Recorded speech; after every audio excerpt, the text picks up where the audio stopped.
नमस्कार जंटे में स्वागत आपका। मैं हूं योगेंद्र, आप देख रहे हैं खास खबर। खास खबर में हम बात करेंगे राजस्थान विधानसभा की। राजस्थान विधानसभा का मानसून सत्र 6 दिन चला, लेकिन पहले दिन से ही विपक्ष की रणनीति थी कि सरकार को अलग अलग मुद्दे पर घेरना है और जो विधायक आवास हैं वहां से कूच करते हुए विधानसभा तक पहुंचे। फसल खराबा हो, कानून व्यवस्था हो, संविधान की बात हो या फिर दूसरे मुद्दे हो, लास्ट में चलते चलते जासूसी का आरोप सरकार पे लगाया गया और सड़क से सदन तक इसकी गूंज रही। राज्यपाल को उसको लेकर के ज्ञापन भी दिया गया है। इनका कहना है कि हमारी जासूसी करवाई गई है। खैर, लेकिन कई मर्तबा इस तरह की स्थितियां भी बनी कि कुछ मुद्दे ऐसे थे जिसपे बहस हो सकती थी और मुझे लगता है कि कोई ऐसा गतिरोध होना नहीं चाहिए था, क्योंकि चिंता की बात हम सब लोगों के लिए यूं है। एक तो हम कई बार मीडिया रिपोर्ट्स में देखते भी हैं, सुनते भी हैं, हम लोग कहते भी हैं कि हाउस की बैठकें कम होती हैं और अगर बैठकें भी होती हैं तो हंगामे की भेंट चढ़ जाती हैं। हालांकि पहली बार इस तरह का हंगामा नहीं हुआ है, पहले भी हुए हैं, लेकिन क्या वाकई इन तमाम चीजों में जनहित के मुद्दों पर चर्चा हो सकती थी? कहां चूक रही? अगर सरकार की भी बात करें तो मुख्यमंत्री स्वयं मंगलवार को वहां पे थे और हाउस में अगर वो कहते तो मुझे लगता है कि शायद सभी विधायक अपने क्षेत्र में जाते, गिरदावरी की का आकलन करते, तो एक बड़ा मैसेज भी जा सकता था। दोनों तरफ से इस बात को लेकर के चर्चा की जा सकती, क्योंकि प्रदेश सत्ता पक्ष और विपक्ष दोनों का है। अगर ये चर्चा खुल करके होती, मैं तो दोनों को इसमें मानूंगा कि एक तरह से ये एक ऐसा अवसर था जिससे भुनाया जा सकता था प्रदेश की जनता के हित में, लेकिन नहीं भुनाया गया। विपक्ष अपनी जिद पे अड़ा रहा, सत्ता पक्ष ने अपनी ओर से पहल नहीं की। अगर ये कहा जाता कि केंद्र से हमें भी कुछ राहत पैकेज मांगना चाहिए, मुख्यमंत्री के नेतृत्व में सभी विधायक एकजुट हैं और एक इस तरह का कोई संकल्प पत्र पारित करते। चले, राजीव शर्मा साहब हमारे साथ, राजीव जैन साहब हमारे साथ में जुड़े हुए हैं, श्याम सुंदर शर्मा साहब जुड़े हैं और अर्चना शर्मा जी जुड़ रहे हैं। राजीव जी, आप तो खुद भी विधानसभा गए, आपको लगता है कि शुरुआत मैं यहीं से करूंगा, हंगामे की बात है। एक बड़ी बात हो सकती थी राजस्थान की जनता को एक भरोसा दिलाने की सत्ता पक्ष और विपक्ष की ओर से, जिसमें एक मांग की जा सकती थी केंद्र से। इसमें कोई गुनाह नहीं था कि राजस्थान की स्थिति को देखते हुए ज्यादा खराब है कि एनडीआरएफ और एसडीआरएफ के नॉर्म्स के अनुसार मुआवजा मिलेगा, ये मंत्री भी कह चुका संसदीय कार्य मंत्री एक सवाल के जवाब में, और किरोड़ी लाल मीणा जो आपदा राहत मंत्री हैं वो भी कह चुके हैं। तो इससे तो मुझे नहीं लगता कि एसडीआरएफ एनडीआरएफ के जरिए अगर ये राहत दी जाएगी तो कोई बहुत बड़ी बात होगी। लेकिन क्या वाकई इस प्लेटफॉर्म को, इस बात को कह करके बनाया जा सकता था कि एक ऐसा हमें संकल्प पत्र पारित किया जाना चाहिए मुख्यमंत्री जी के नेतृत्व में, और दिल्ली में प्रधानमंत्री जी से या आपदा राहत मंत्री जी से मुलाकात करके और एक राजस्थान के लिए विशेष पैकेज की मांग की जानी चाहिए, क्योंकि इससे पहले भी इस तरह की स्थितियां बनी है। देखिए योगेंद्र जी, आप सही कह रहे हैं कि जिस तरीके की अतिवृष्टि की स्थिति राजस्थान में रही, तो उसको लेके केंद्र से कुछ ज्यादा सहायता की मांग की जा सकती थी। अब राजस्थान में सत्तारूढ़ दल और केंद्र में सत्तारूढ़ दल एक ही है, तो मांग तो नहीं कह सकते, उसको अनुरोध कह सकते हैं कि राजस्थान के सरकार अनुरोध करती है अपनी पार्टी की केंद्र सरकार से, तो हो सकता है कुछ मदद ज्यादा मिल जाती। क्योंकि बाढ़ राहत में हिमाचल प्रदेश और पंजाब को प्रधानमंत्री जी ने विशेष सहायता दी है, लेकिन वहां विकट स्थिति थी, इसमें कोई दो राय नहीं। वहां की बाढ़ की स्थिति वहां के पीड़ितों के लिए, तो केंद्र सरकार से राजस्थान सरकार अनुरोध करती तो राजस्थान के संदर्भ में भी कुछ राहत अतिरिक्त मिल सकती थी, जिससे हमारे यहाँ जी तो आपदा आई, अतिवृष्टि, फसलों का नुकसान हुआ, कई शहरों में बाढ़ की स्थिति आई। आज पाली में आज भी पानी भरा हुआ है, जो तस्वीरें सामने आ रही हैं। तो कई स्थानों पे मतलब विकट स्थिति, हाड़ौती अंचल में काफी खराब स्थिति रही। वह धौलपुर, सवाई माधोपुर, जो कि आपदा राहत मंत्री का इलाका है सवाई माधोपुर, उस क्षेत्र में भी काफी नुकसान की मतलब जानकारी जो सामने आई। तो इन सब चीजों को देखते हुए केंद्र से तो हमें ज्यादा से ज्यादा मदद की गुहार लगानी ही चाहिए थी। अनुरोध के रूप में हो सकता था, या विपक्ष को भी साथ ले सकते थे कि पूरा सदन एक मत होकर यदि इस तरीके का संकल्प जाहिर करता कि केंद्र सरकार हमारी तरफ देखे और हमें थोड़ी ज्यादा इमदाद मिले, क्योंकि इमदाद की ही जरूरत होती है या हमारे प्रदेश के नागरिकों के लिए जो उनके और सामने संकट आया। राजीव जी मुझे लगता है कि एक बड़ा मैसेज भी जाता है, क्योंकि ये बड़प्पन पहले भी हाउस में दिखाया गया है कि सब लोग मिलकर के चलिए अनुरोध करते, मांग करते, लेकिन एक मैसेज ये जाता है कि आपदा के इस अवसर पर, क्योंकि ये तो अभी प्राकृतिक आपदा थी, इसमें पूरा सदन एकजुट था, हर व्यक्ति चाहता था, क्योंकि प्रभावित सब कुछ है, वहां बैठा हर व्यक्ति इसका क्षेत्र इस आपदा से प्रभावित था, उसकी फसलें चौपट हुई हैं, लेकिन एक ऐसा अवसर मुझे लगता है कि चूक और इसे समय को एक तरह से बर्बाद कर दिया गया। ये एक बड़ा अवसर था राजस्थान के नेताओं के पास में, जिसपे एक चर्चा की जा सकती थी, एक संकल्प पास किया जा सकता था। बिल्कुल जी, आप तो श्याम सही जी कह आपके रहे हैं। पास में आना। जी राजीव जी कुछ कहना चाह रहे हैं? मैं बस इसमें ये जोड़ता हूँ, यदि संकल्प इस तरीके का जाहिर होता और विपक्ष भी साथ देता, इसमें कोई दो राय हाँ, नहीं एक कि मैसेज जाता है ये।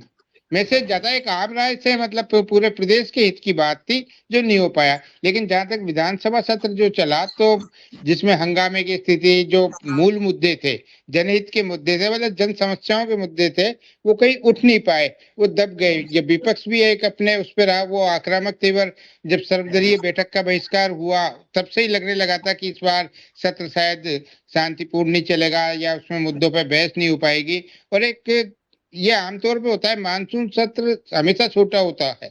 ये मैं तो 30 साल से देख रहा हूँ कि मानसून सत्र 8-10 दिन का होता है, इससे ज्यादा का कभी रेयर केस में कभी हुआ होगा तो हुआ होगा, लेकिन 8-10 दिन बहुत होते हैं। यदि विपक्ष सदन में रहता, सदन में सरकार को मजबूर करता, जनहित के मुद्दे, भाई मुद्दे बहुत सारे थे विपक्ष के पास, लेकिन हंगामे में चले गए। और आखिरी दिन तो जासूसी वाला या जो कैमरे लगाने का वाला, जो एक ठीक है उसमें विरोध दर्ज करा सकता था विपक्ष, लेकिन उसको लेके पूरा दिन जायज नहीं कहा जा सकता। उस पर अपन आगे चर्चा कर लेंगे, अभी आप और मेहमानों से चर्चा कर लेंगे। जी श्याम जी आपके पास में आना चाहूंगा। ओवरऑल अगर देखें तो क्या रहा इसमें, कांग्रेस की तो रणनीति रही कि हम पहले दिन से और आखिरी दिन तक 6 दिन का जो सत्र रहा, according to business advisory committee, क्योंकि पहले से पता ही था कि इतने दिन चल पाएगा सत्र, तो कुछ और मुद्दे हो सकते थे, क्योंकि बस केवल सत्ता पक्ष की ओर से तो यह आरोप लगा कि इनके पास कोई मुद्दा नहीं है, और विपक्ष की ओर से लगातार ये कहा गया कि सरकार जवाबदेही से बचना चाहती है। जब बहस ही नहीं हुई तो काय का तो जवाब और काय के मुद्दे। तो क्या लगता है आपको कि इस अवसर को एक तरह से बर्बाद कर दिया गया? देखिए योगेंद्र जी, ये राजनीति का खेल है। अब कांग्रेस, अब आप बार बार कह रहे थे केंद्र से कैसे मांगे वो, और कहे कि हमको कुछ दे दीजिएगा। वो आरोप लगाने में ज्यादा विश्वास रखते हैं। अब मौजूदा में मुख्यमंत्री केंद्र से कहने की स्थिति में नहीं है, वो अनुयायी करने की स्थिति में, आग्रह करने की स्थिति में कि हमारा प्रदेश में ये तो जरूर होना चाहिए कि इस बार ज्ञापन तो कम से कम जाना चाहिए केंद्र सरकार को कि भाई हमारे अतिवृष्टि में इस तरह का नुकसान हुआ है। और इस तरह का संकल्प अगर विधानसभा में पारित किए जाने की कोशिश की थी, तो निश्चित रूप से वो संकल्प पत्र अगर जाता कि भाई गिरदावरी की इतने किसानों का नुकसान हुआ है, इतने लोग मरे, इतने पशु मरे, ये सब चीजों की आंकलन करके अगर केंद्र सरकार को भेजा जाए ज्ञापन के रूप में, जो कि पहले भेजा जाता था जब अगर कांग्रेस की केंद्र में सरकार होती थी, हम ज्ञापन भेजते थे कि इसी तरह से नुकसान हुआ और ये हमको चाहिए। क्योंकि यहाँ पर आपने सही कहा कि डबल इंजन की सरकार होने के नाते वो सब कुछ तो संभव नहीं है, और कांग्रेस सत्ताधारी पार्टी के पक्ष में होकर के सब कुछ माहौल बनाए वो नहीं चाहती। वो आरोप कब लगाएगी, वो राजनीति कैसे करेगी, वो लोगों के बीच में जाकर के कैसे कहेगी सरकार तो जब डबल इंजन की सरकार होने के बावजूद भी हमको कुछ। जी श्याम जी मैं वापस आ रहा हूँ आपके पास में, वापस आता हूँ आपके पास में। आपके यहाँ पे कुछ टेक्निकल प्रॉब्लम आई है अभी, मैं वापस आऊंगा। अर्चना जी का रुख करना चाहूंगा। अर्चना जी रोज आपके श्याम जी वापस लौट रहा हूँ सर आपके पास में। अर्चना जी आप रोज विधानसभा आए, क्या लगता है आपको कि कुछ मुद्दे ऐसे थे जिसमें विपक्ष को भी बड़प्पन दिखाना चाहिए था, सत्ता पक्ष को भी दिखाता? गांधी का जी अभियान। मैं आ रहा हूँ श्याम जी, आपके पास लौट रहा हूँ, वापस हेलो। आ रहा हूँ सर, वापस आ रहा हूँ आपके पास में, मैं अर्चना जी का रुख कर रहा हूँ। तो अर्चना जी, कुछ ऐसे मुद्दे थे एटलीस्ट ये, क्योंकि सबको मालूम है इस बात का कि राजस्थान में इस बार बाढ़ की स्थिति रही है, फसलें चौपट हो गई है, बहुत सारे लोगों के मकान टूट गए हैं। ये माना भी, मंत्री ने भी माना जब किरोड़ीलाल मीणा जवाब दे रहे थे। तो इस मुद्दे पे तो एटलीस्ट इनको आपस में बीएससी की बैठक में चर्चा करते हैं कि चलिए इस पे एक हम चर्चा करेंगे, मुख्यमंत्री भी रहेंगे और विपक्ष के लोग भी रहेंगे, और एक हम इस तरह का एक संकल्प लेते हैं, केंद्र सरकार से अनुरोध करेंगे, मांग करेंगे, जो भी करेंगे, लेकिन उसकी आवश्यकता महसूस कर रहे थे। अभी जैसे श्याम जी कह रहे हैं कि अगर संकल्प से ज्यादा महत्वपूर्ण कांग्रेस के लिए आरोप था। जी बिल्कुल सही कह रहे हैं कि बहुत सारे ऐसे मुद्दे थे, जैसे हाउस, आप मॉनसून सत्र क्यों बुलाया जाता है? सत्र तब बुलाया जाता है कि जो 200 विधानसभा हैं, जहां से इलेक्ट होकर जो वहां के मेंबर्स हैं, वो उस जगह की समस्या को वहां पर रख सकें, ठीक है, और उसके ऊपर एक अच्छा डिस्कशन, हेल्दी डिस्कशन हो सके। और समस्याएं, चूंकि बारिश इस बार बहुत ज्यादा हुई है, समस्याएं बहुत ज्यादा थी। समस्याएं थी जिस तरह से बाढ़ आई है ना, फसलें पूरी चौपट हुई, घर कितने कोलैप्स कर गए, स्कूल्स कोलैप्स कर गए, बिल्डिंग्स जर्जर थी, हॉस्पिटल्स में कुछ प्रॉब्लम्स थी, उसके बाद में रोड्स की जो है अव्यवस्थाएं, ट्रैफिक, ट्रांसपोर्ट, बहुत सारी ऐसी समस्याएं थी।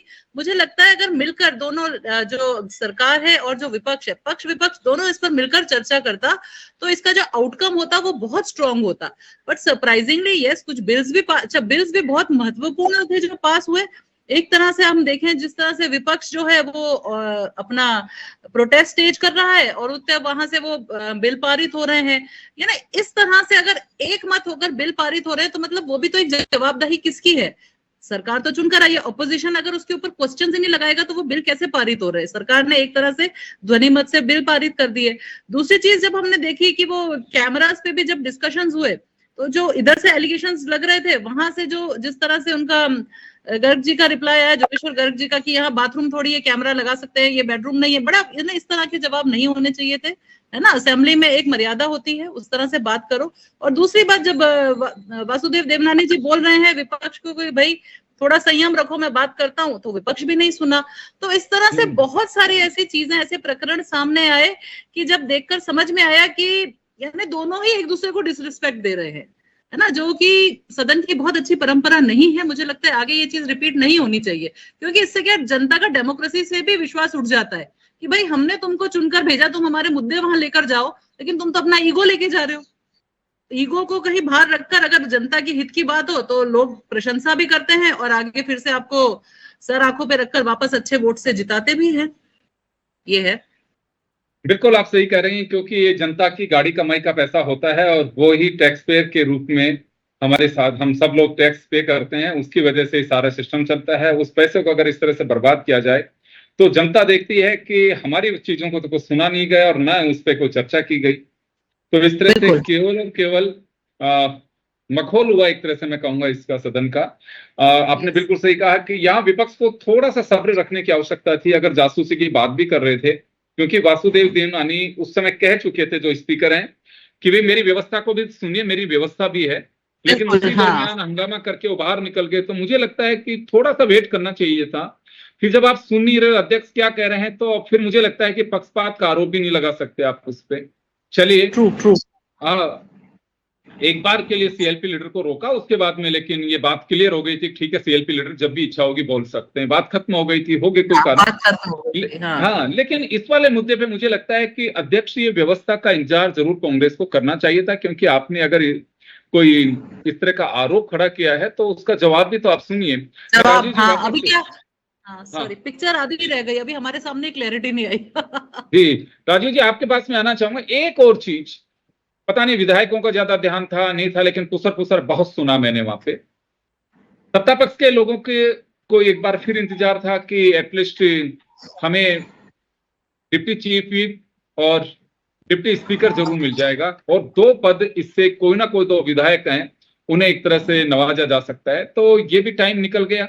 हालांकि मैं इसके लिए सरकार को अभी कटघरे में खड़ा नहीं करूंगा, क्योंकि अशोक गहलोत साहब भी बहुत लास्ट में बनाए, और पिछली बार तो उपाध्यक्ष बना ही नहीं। उससे पहले की अगर हम बात करें तो वसुंधरा राजे जी ने राव राजेंद्र सिंह जी को बिल्कुल एन वक्त, लास्ट के साल में शायद 1 या 1.5 साल पहले बनाया था। तो क्या वाकई उपाध्यक्ष और डिप्टी चीफ व्हिप की उपयोगिता नहीं है सदन में, या फिर बस कि चल रहा है जैसे चलने, तो किसको नाराज करें किसको खुश करें? बिल्कुल योगेंद्र जी, ये पद एक तरह से ऐसे हो गए कि ये राजनीतिक मजबूरी टाइप है।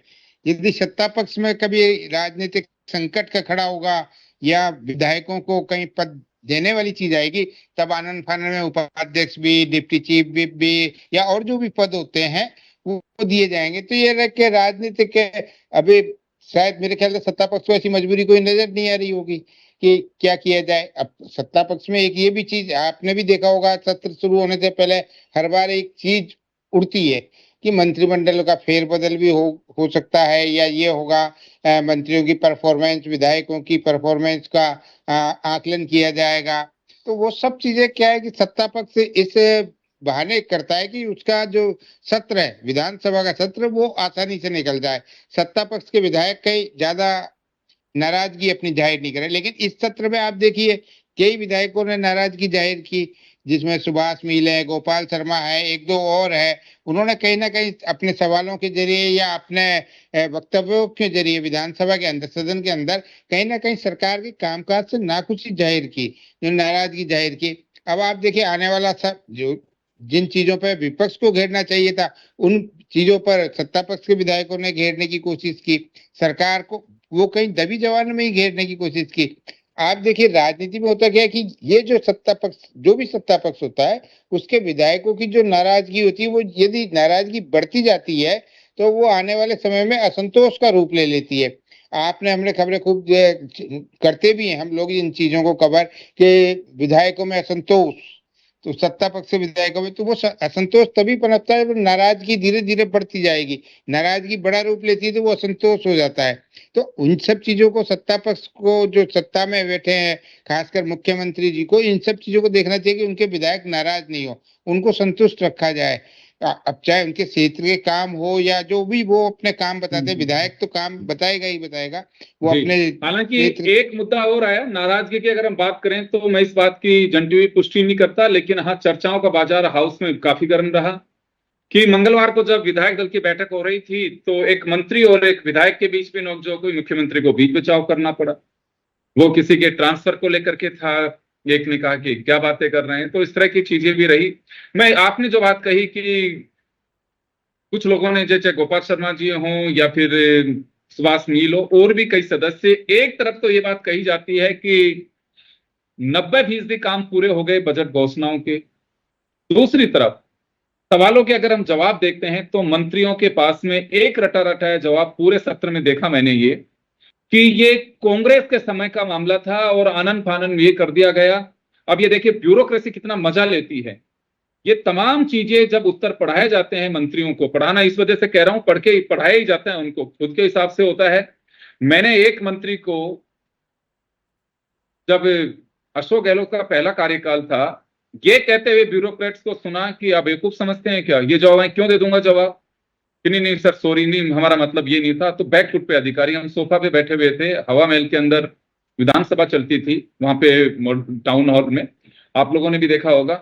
अब हंस के और उन्हें अप्रिशिएट करते हैं जब हाउस में आते हैं, सर मजे आ गए, आपने भी क्या घुमा दी बात। ये स्थिति मंत्रियों की है। ब्यूरोक्रेट्स किस तरह से देखिए तोते की तरह पढ़ाते हैं, सब कुछ नहीं कहना है आपको कि कांग्रेस के समय का था, इंतजार करिए, आनन फानन में आपने ये कर दिया, ये व्यवस्था करके नहीं गए। 90% सवालों के जवाब ये हैं। तो सत्ता पक्ष के भी जो लोग हैं, जिनको बजट घोषणाओं की एक तरफ तो बात कही जा रही है कि इतनी घोषणाएं पूरी हो गई, लेकिन सवाल फिर खड़े हो रहे हैं, इसका जवाब मैं श्याम जी से लूंगा। देखिए योगेंद्र जी, आप तो ये बात कर रहे हो, मैंने पहली बार देखा कि उप मुख्यमंत्री नारे लगा रही थी आपके सामने, संसदीय कार्य मंत्री कांग्रेस हाय हाय के नारे लगा रहे थे, तो आपके विधायक कहाँ चले गए? आप मंत्रियों के माध्यम से ये चीज कहलाओगे हाउस में, तो हाउस का डेकोरम कब बनेगा? संसदीय कार्य मंत्री का तो काम ये होता है कि हाउस को सही ढंग से चलाए। अगर वो जिस तरह की व्यवहार कर रहा है, जिस तरह के नारेबाजी कर रहे हैं, तो अगर हाउस कहाँ रहा फिर? ये देखिए, प्रतिपक्ष का अध्यक्ष, प्रतिपक्ष का नेता कमजोर है, मेरा कहने का मतलब। भैरू सिंह जी के टाइम में कोई इस तरह का आरोप लगा करके कुछ बता तो देता, वो किस तरह से बोलते थे, बैठ जाओ। तो मैंने देखा कि प्रतिपक्ष के नेता को बोलने की अनुमति अगर विधानसभा का अध्यक्ष नहीं दे रहा है, तो फिर उसकी औकात समझ में आनी चाहिए। अब देखिएगा कि अब कांग्रेस दल के अध्यक्ष हैं गोविंद सिंह डोटासरा, बाहर तो वो कांग्रेस कार्यालय में तो बहुत सारे आरोप लगाते हैं, हाउस में आने की हिम्मत नहीं जुटा रहे। वो क्यों नहीं जुटा रहे? अब वो कह रहे कि हम तो अविश्वास प्रस्ताव लाएंगे। प्रतिपक्ष का नेता माफी मांगा उनके कृत्य को लेकर के। अब अविश्वास प्रस्ताव के लिए 14 दिन का टाइम होता है, तो आपको वहां पर कहना पड़ रहा है बजट सत्र में लाएंगे। तो अब देखिए, अविश्वास अध्यक्ष के प्रति करते हो, बहिष्कार करते हो सर्वदलीय बैठक का, और कार्य सलाहकार समिति की बैठक में जब तय होती है मामले के भाई किस किस तरह से, वहां पर आप दमदार तरीके से बातें नहीं रखते हो। झालावाड़ के लोग जो बच्चे मरे थे, आखिर में देनी पड़ी ना श्रद्धांजलि, अगर आपने सही तरीके से मामला उठाया। मैं कह सकता हूं कि सत्ता पक्ष के विधायकों को जो मुख्यमंत्री जी ने विधायक दल में पट्टी पढ़ाई थी, वो उसका कोई असर नहीं देखने को मिला ना। आज आज अब देखिएगा, कल मैं देख रहा था ललित मीणा को ध्यान आकर्षण प्रस्ताव के लाने का श्रेय वो देना चाहिए कि भ्रष्टाचार हो रहा है, डीएफओ को निलंबित करने की कार्रवाई संजय कुमार शर्मा ने की।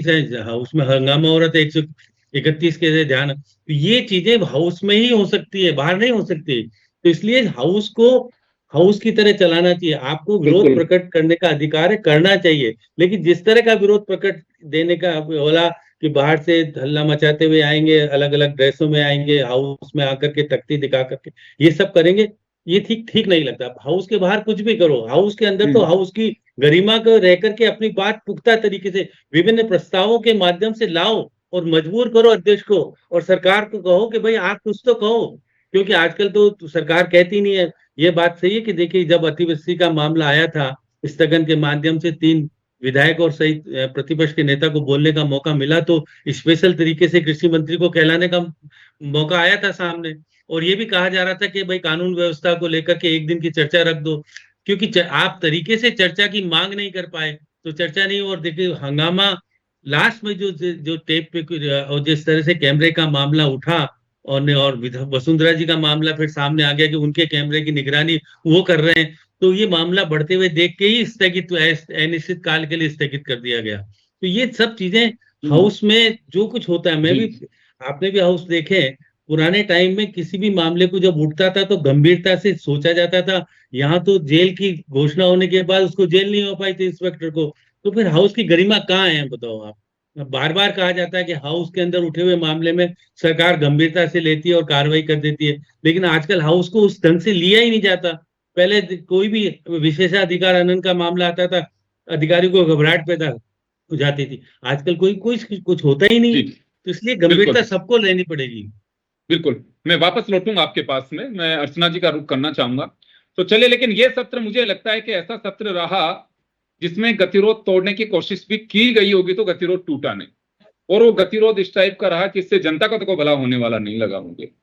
और सबसे बड़ी बात तो ये, चले कानून व्यवस्था है, कानून व्यवस्था, महिलाओं से जुड़े मुद्दे, ये कैसे मुद्दे हैं, किसानों के मुद्दे, अब कभी भी आंख बंद करके भी कहेंगे तो इन पे कोई भी नेता बोल देगा, लेकिन वाकई अभी तो हम सबको दिखाई दे रहा है, सड़कें बर्बाद हो गई, फसलें चौपट हो गई, किसान के ये आंसू पहुंचे जा सकते थे। और अगर ये बात कोई भी कह रहा है कि एनडीआरएफ एसडीआरएफ के नॉर्म्स के अकॉर्डिंग पैसा मुआवजा देंगे, तो मुझे लगता है कि ये भी एक ढकने की बात है, इससे कुछ नहीं होता है। पैसे कितने कितने मिलेंगे ये मंत्री बोलने वाले भी जानते हैं और सब जानते हैं।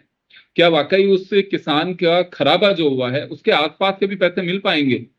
गिरदावरी की बात आ रही है, सत्ता पक्ष के लोग भी दबी जुबान में कह रहे हैं।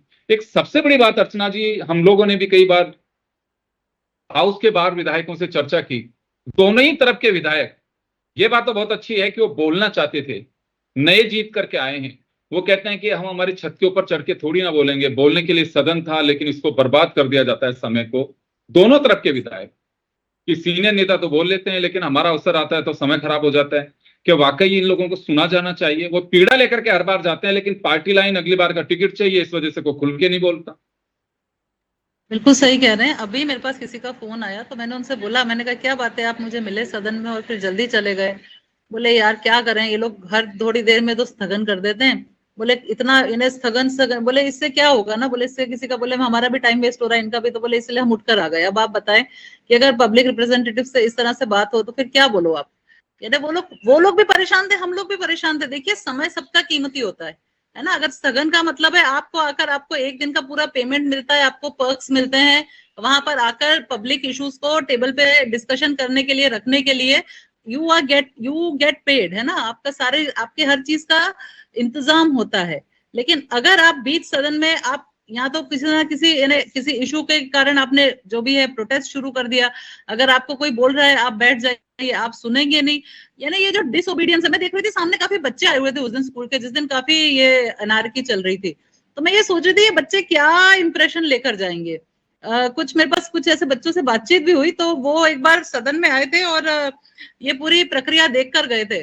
तो अभी मेरी उनसे इस बार बात हुई तो वो बोले मैडम ये सदन में लिटरली लड़ाई चलती है ना वैसे। तो हमने बोला नहीं, इसी तरह से लॉज बनते हैं। तो मतलब वो लोग जो आते हैं वो क्या माइंडसेट अपने माइंड में लेकर जाते हैं, तो ये इस तरह का इंप्रेशन नहीं होना चाहिए। सारे एक प्रबुद्ध यानी जो लोग हैं जो इलेक्ट होकर आए हैं, तो अपनी वो मर्यादा रखनी चाहिए इनको।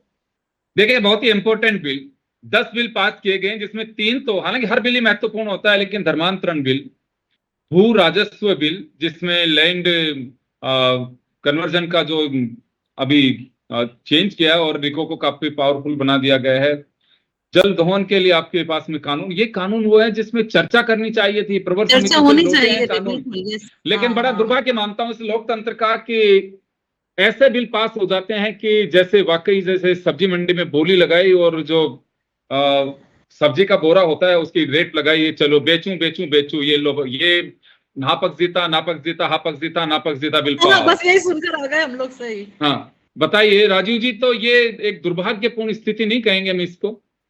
नहीं, बिल्कुल दुर्भाग्यपूर्ण स्थिति है। ये एक तरीके से जो जनता की समस्याओं का उठाने का एक मंच है, उसका किस तरीके से उपयोग हो रहा है, तो इससे मतलब लोकतंत्र शर्मसार होता है ऐसी चीजों से। जिन विधेयकों का आपने चर्चा की, इतने इंपॉर्टेंट विधेयक होते हैं, वो आम जनता से जुड़े मुद्दे हैं, तो उनपे कहीं बहस ही नहीं हो रही, बिना बहस के उनको पारित किया जा रहा है।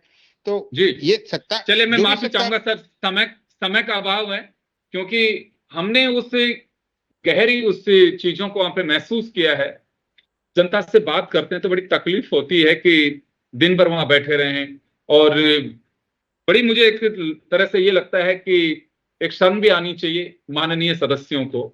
उसकी वजह साफ है, स्थगित होने के बाद में दोनों तरफ से यूं ताली मार के हंसा जाता है उस हाउस की बेल के अंदर ही, और बड़ी उससे अरे भाई कम से कम अफसोस तो करिए कि ये समय किस तरह से बर्बाद हुआ। जनता ने आपको चुना, 8 करोड़ की आबादी आप लोगों की तरफ देख रही है, 199 सदस्य आप हाउस के अंदर थे, एक क्योंकि कंवरलाल मीणा नहीं है, तो पता नहीं इन लोगों को इस बात का अफसोस या पछतावा होता है नहीं होता है, लेकिन हम लोग भी एक चिंता एक संवाद के जरिए ही जाहिर कर सकते हैं। पर उम्मीद है कि कुछ चीजों से सबक लेना चाहिए। मैं तो साफ ही कहूंगा कि यह हाउस का टाइम है और इसको कोशिश करनी चाहिए। आरोप लगाना सहज है, देखिए जो इसमें कोई बात नहीं है, स्पीकर कोई भी होगा वो किसी न किसी पार्टी के सिंबल से जीत के आता है, कहीं ना कहीं उसका झुकाव थोड़ा बहुत हो सकता है अपनी पार्टी के प्रति, लेकिन आप एक अवसर तो देने दीजिए, अवसर सुनिए तो सही। लेकिन अगर इस तरह से चलेगा तो मुझे लगता है कि आने वाले दिनों में बजट सत्र की भी यही स्थिति रहेगी, और पहले से ही डोटासरा साहब अनाउंस भी कर चुके हैं कि स्पीकर की स्थिति यही रही तो हम अविश्वास भी ला सकते हैं। खैर जब आएगा जब देखा जाएगा क्या होता है, लेकिन फिलहाल तो मैं यही कहूंगा कि ये एक ऐसा सत्र था जिसमें वाकई देखिए किसी के घर में मौत हो जाती है, लोग बैठने जाते हैं, वापस तो कोई लाके नहीं देता है, उसके आंसू पहुंच देते हैं, उससे एक संबल मिलता है। ये चर्चा होती है हाउस के अंदर और वाकई एक ऐसा रेजुलेशन बन के जाता है या कोई अनुरोध पत्र जाता, मांग पत्र जाता है, जिसमें कहा जाता है कि वाकई किसी न किसी माध्यम से पूरा प्रदेश प्रभावित हुआ है। तो हम आग्रह करते हैं प्रधानमंत्री जी की राजस्थान को विशेष पैकेज मुहैया करवाया जाए। शायद हो सकता है सदन की इस आवाज की गरिमा और होती, विचार किया जाता, क्योंकि वो भी एक जनप्रतिनिधि, मुख्यमंत्री भी रहे हैं, बाद में प्रधानमंत्री बने, तो उन्हें जनता की उन चीजों का भी एहसास है कि वाकई इस तरह की पोजीशन बनती है तो तकलीफ क्या होती है। लेकिन मुझे लगता है कि उस समय चला गया, सत्ता पक्ष और विपक्ष दोनों मैं चलते चलते कह रहा हूं इस बात के लिए दोषी हैं, और एक बहुत बड़ी सदन में चूक हुई है जिससे राजस्थान की जनता के आंसू पहुंचे जा सकते थे। आप सभी का बहुत बहुत शुक्रिया, और खास खबर में इतना ही, दीजिए इजाजत, नमस्कार।